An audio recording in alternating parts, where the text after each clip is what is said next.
Alhamdulillah baik. Kabar Bapak sendiri gimana? Alhamdulillah baik. Ada apa nih? Sepertinya penting banget nih Pak. Ini Bu, maksud saya mengenai itu, ini nanti saya akan melakukan coaching Bu ya. Oh iya. Kebetulan saya akan melakukan coaching dengan rekan saya hari ini Bu. Jadi saya ini ingin minta bantuan Ibu sebagai pengaman ketika saya melaksanakan coaching Bu. Saya ingin Ibu mengobservasi Bu bagaimana kemampuan dan kompetensi pada saat saya melakukan coaching Bu. Oh begitu ya Pak. Ini kebetulan juga saya lagi santai nih hari ini. Baik ya Pak ya. Saya akan persiapkan dulu catatan saya. Oh iya silakan Bu. Iya.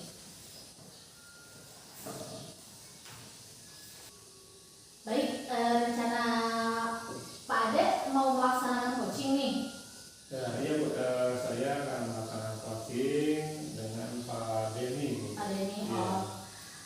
oh iya dengan Pak Denny. Apa nih yang akan saya nilai pada coaching ini? Ya, saya minta Ibu nanti menilai bagaimana saya ketika melakukan coaching itu dari sisi gaya bicara saya mungkin Bu, kemudian juga intonasi mungkin saat saya melakukan percakapan, kemudian juga pada saat saya memberikan pertanyaan-pertanyaan itu. Oh iya, jadi saya diminta untuk menilai apa namanya kompetensi yang Bapak mau sampaikan, yaitu dari gaya bicara, intonasi atau pertanyaan yang berbobot ya Pak ya begitu. Terus kompetensi yang harus ada kompetensi nih yang harus dikuasai misalnya nih Pak ya pada saat coaching nanti yang mau dikembangkan oleh Bapak, kompetensi yang mana kira-kira? Tentunya pada saat saya coaching nanti kompetensi yang ingin saya tingkatkan adalah pada saat saya menjadi pendengar yang baik gitu ya.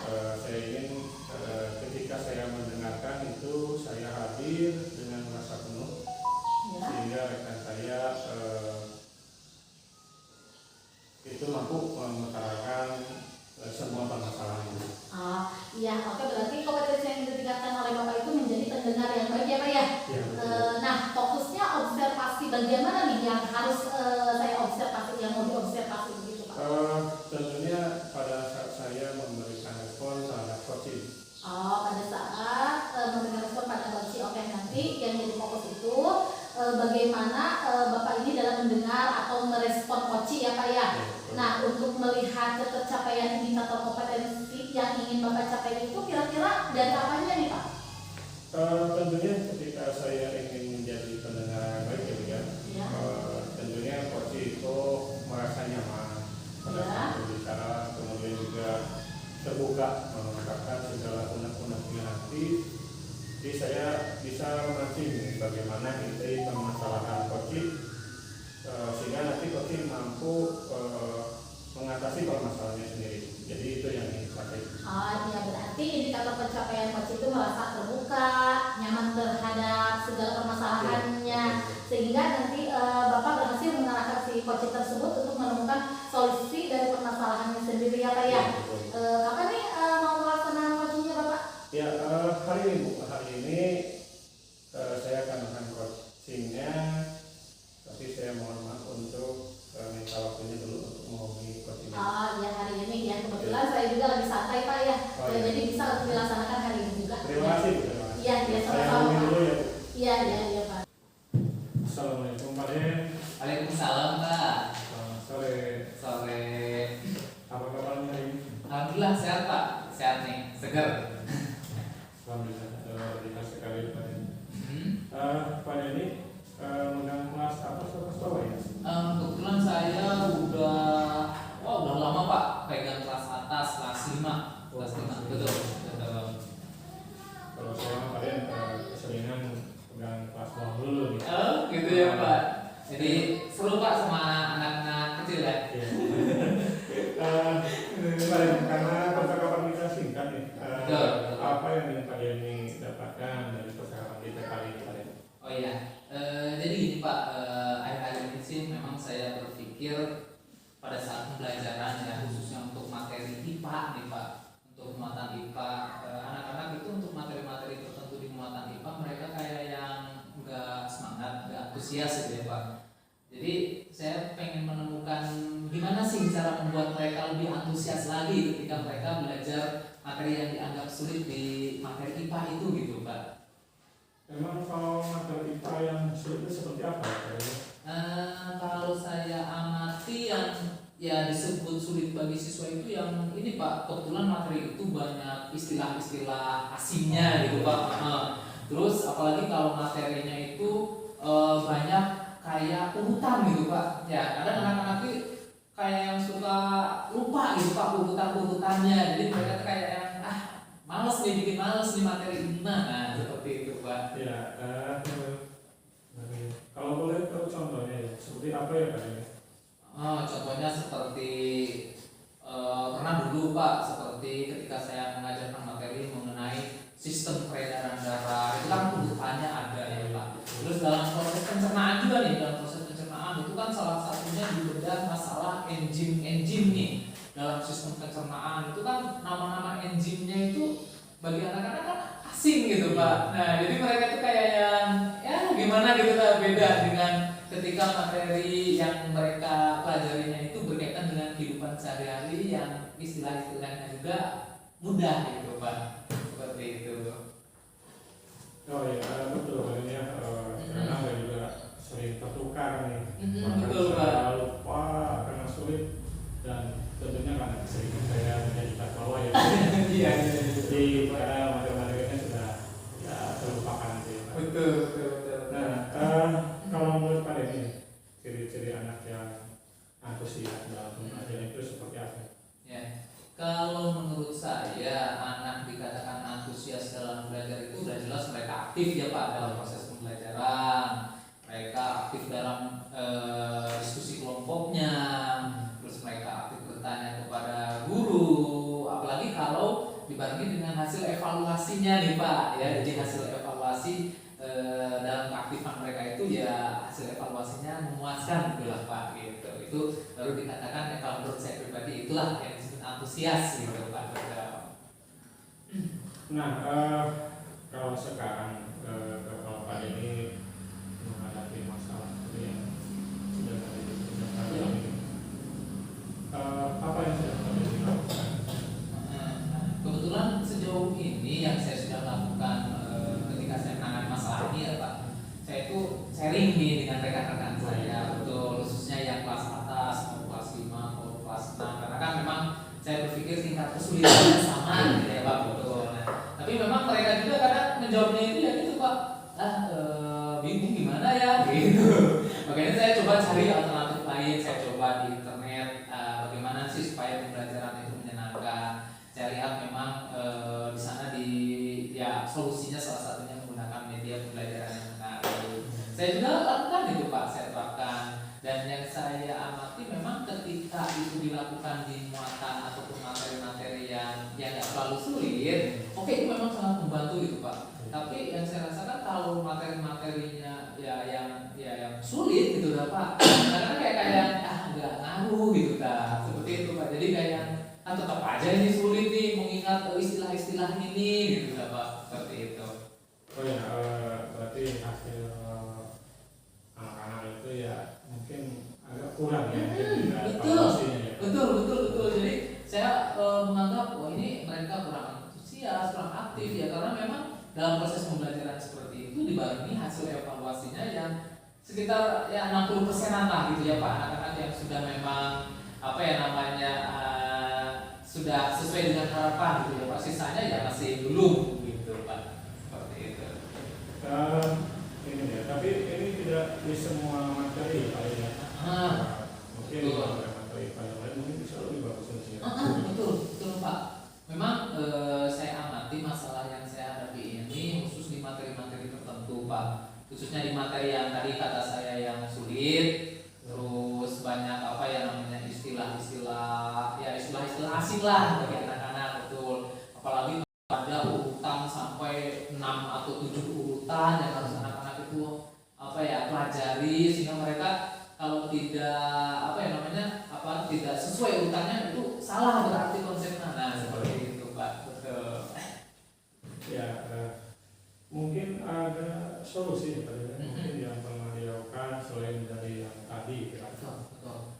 Saya pernah coba sih Pak dengan apa namanya praktek-praktek ya. Karena berangkat dari tadi ketika saya lihat di internet media pembelajaran yang menarik, terus praktek juga ya, karena itu kan lebih antusias. Cuma memang ya saya pribadi sih menyimpulkan memang untuk pelajaran-pelajaran tertentu saja sih gitu Pak, tapi untuk yang sulit, yang anak-anak itu susah mengingatnya ya, susah mengurutannya, itu kadang anak-anak memang perlu ada penanganan khusus lagi gitu Pak, seperti itu.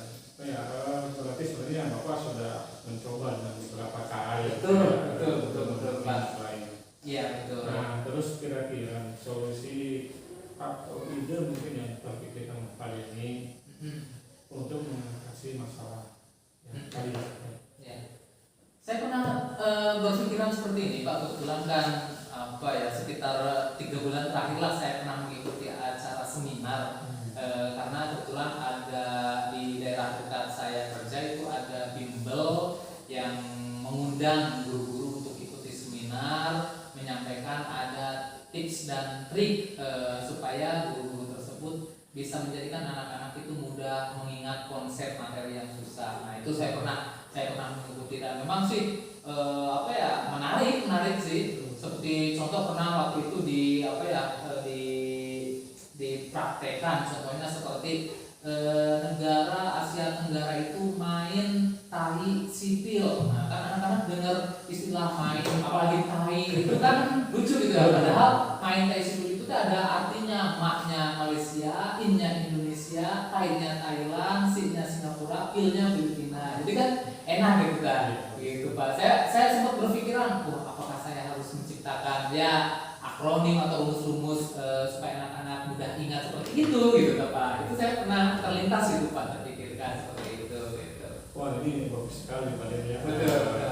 Kayaknya saya belum mencoba juga ya Pak Den. Iya betul. Saya juga baru mendengar akronim yang tadi Pak Den sebutkan. Betul. Jauh ini gangguan apa yang Pak Den ini belum mencoba?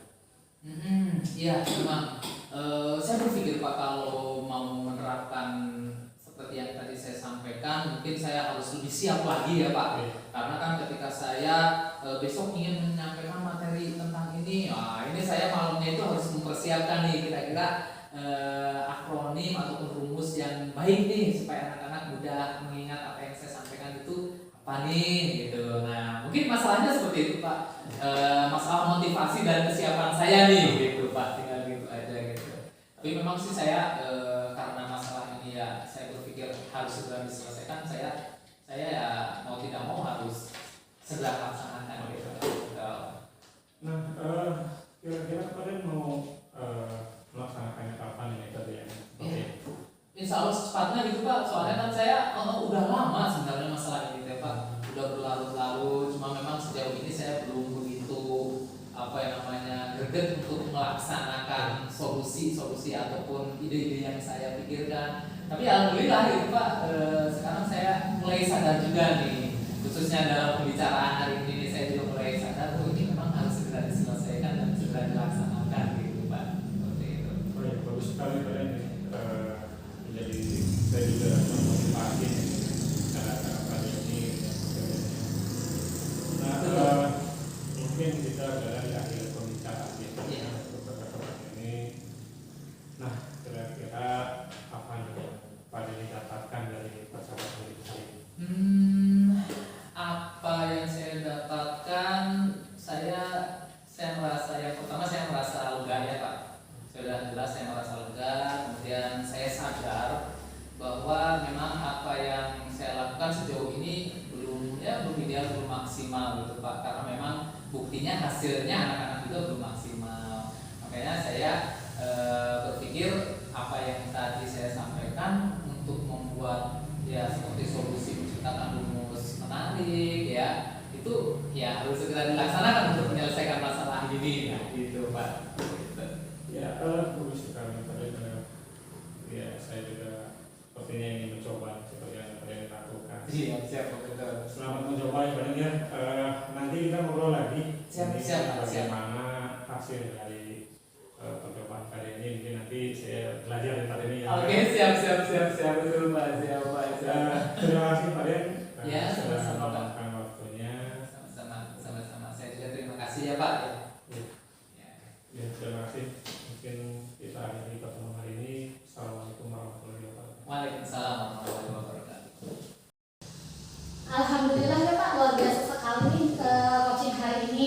Apa nih yang sudah Bapak rasakan setelah melakukan coaching hari ini dengan Pak Denny? Ya, tentunya saya senang Bu, senang karena mendapatkan respon yang baik dari coach. Saya lihat percakapan coach berjalan dengan baik Bu. Mungkin sesuai dengan kompetensi yang saya kembangkan nanti, yaitu menjadi pendengar yang baik. Iya, alhamdulillah ya Pak ya. Ini hasil dari pengamatan saya ya Pak ya. Ada beberapa catatan nih Pak. Saya sudah melakukan kompetensi yang ingin Bapak capai itu, yaitu jadi pendengar yang baik, mendengarkan dengan rasa, sehingga si coach itu terlihat rasa nyaman ya dengan penyampaian unek-unek yang menjadi permasalahan dari si coach tersebut. Sehingga Bapak juga tadi terlihat sudah melaksanakan kompetensi yang akan Bapak capai gitu ya. Tadi sudah terlihat lah antara percakapan Bapak dengan Pak Denny itu sudah terlihat kompetensi yang dicapainya gitu Pak. Alhamdulillah ya Bu ya, alhamdulillah kalau begitu, jadi ada kompetensi ya sudah tercapai yang itu. Iya, alhamdulillah ya Pak ya. Nah, ini juga ada proses coaching berikutnya. Kira-kira kompetensi yang ingin dikembangkan atau ditingkatkan lagi apa nih Pak? Kalau melihat progres yang dikembangkan ya Bu ya, pada coaching berikutnya tadi yang mungkin belum terlihat mungkin ya Bu, yaitu memberikan pertanyaan-pertanyaan yang berbobot ya. Itu lebih bagus.